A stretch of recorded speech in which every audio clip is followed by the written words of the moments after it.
this video is, let's talk about 5 bagay na unang napapansin ng isang lalaki sa tuwing nakakakilala siya ng isang babae. Kapag nakakakilala tayo ng isang tao, yung first impressions is very important. Kasi sa pamamagitan ng impression na yan, pwede kayong magkaroon ng interactions in the future. Kaya very important na magkaroon ng positive impact sa unang pagkakakilala. Here are 5 key things na unang napapansin ng lalaki kapag nakakakilala siya ng isang babae. Number 1 dyan, of course, ang physical appearance nating mga kababaihan. Initial impression, yes, yan ang isa sa unang mapapansin ng isang lalaki. Dahil ang mga kalalakihan ay naturally drawn to visual aspects, such as kung paano manamit ang isang babae, overall presentation, malalaman dyan kung ano yung personality ng isang babae or yung taste ng isang babae. Kung chic ba talaga siya, sophisticated look, or more casual. Yung the way ng pananamit niya can leave a lasting impression. Maski na kung papaano niya ayusin yung kanyang buhok, maganda ang mga ngiti niya, napapansin din niya ng lalaki sa unang meeting or yung first date na tinatawag. Kaya dapat girls, kapag gusto mo talaga yung lalaking i-date mo, dapat ayusin mo ang sarili mo. Number 2, personal hygiene. Kapag maganda ang personal hygiene mo, for example, malinis ka, mabango ka, malinis ang mga kuko mo, malinis ang ngipin mo, positive agad ang first impression ng lalaki dyan. Makikita ng lalaki ang ganda ng mga kamay mo, ang ayos ng buhok mo, at ang bango-bango mo. Turn on agad ang lalaki dyan. Siyempre nga naman, pagkatapos ninyong mag-meet at uuwi ka na, di ba yumaya ka pang lalaki, magbibigay ng beso-beso yan. Kapag nakaamoy yan ng hindi maganda sa'yo, possible na ma-distract or mawala yung attraction sa'yo ng lalaki. Kasi, pag meron kang good personal hygiene, reflects self-respect yan in consideration for others. Kung papaano yung ginawa mong presentation nung minute mo yung kadate mo, syempre, ganun din yung ine-expect mo.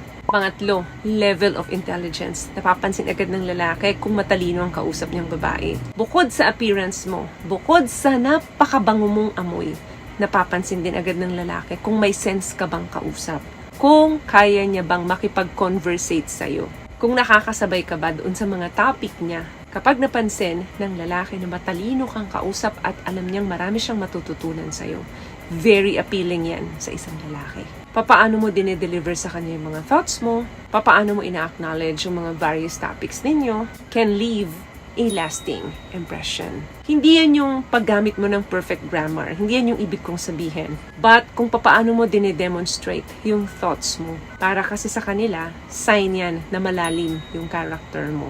At dun sila nagkaka-interest. What I love about this product, itong No More Dark Secret ng K-Skin, bukod sa may advanced whitening na siya na kung saan pwede niyang matulungan na pumuti yung mga singit-singit mo, moisturizing, meron siyang anti-irritation, antibacterial, maintain healthy pH level. Hindi lang pambabae, meron din po tayong pang-lalaki. Number 4, your femininity. Nakikita niya na babaeng-babae ka, the way na kumilos ka, yung mga body language mo, kung papaano ka ngumiti, kung papaano mo mini-maintain yung eye contact sa kanya sa tuwing magkausap kayo. Hinahawak-hawakan mo, for example, yung buhok mo habang kausap mo yan. Yung nga ganyang expressions, sobrang nagpapakita yan sa isang lalaki na babaeng-babae ka gumalaw at babaeng-babae ka magsalita. Hindi yung maton na maton yung dating mo sa lalaki or ang ingay-ingay mo kapag kausap mo siya. Ayaw ng lalaki ng maingay na babae.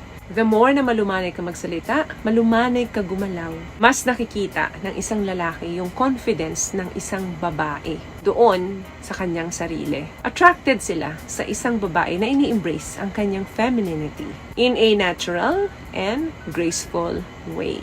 Number 5, your values. Mapapansin agad ng lalaki yan sa unang pagmi-meeting ninyo, the way paano ka magsalita. Papaano ka makipag-usap sa kanya. Kung papaano yung approach mo sa buhay. Kung papaano yung character mo. Kung papaano yung priorities mo. Kasi dyan nag-start yung meaningful connection between the two of you. Halimbawa, napag-uusapan nyo yung mga future goals, career, aspirations, personal principles, and yung outlook mo sa buhay. Very authentic ka sa sarili mo.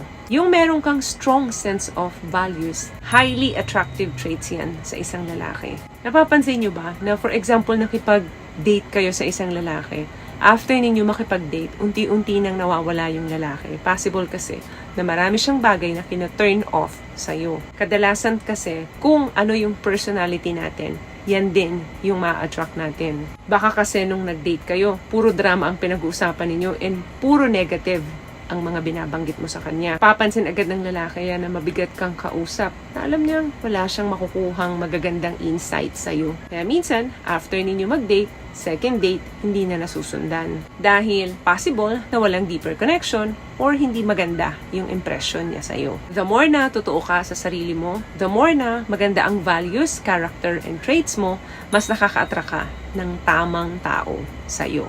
So, may nakuha ka bang tips sa mga napag-usapan natin ngayon? At kung nagustuhan mo ang ating video, please give it a thumbs up, comment down below, and also share this video rin po sa mga kaibigan na sa tingin ninyong matutulungan ng video natin. Once again, palagi po kayong mag-iingat at palagi po kayong manalangin. Thank you guys for watching and see you in our next one. Always love yourself and be a blessing. Bye!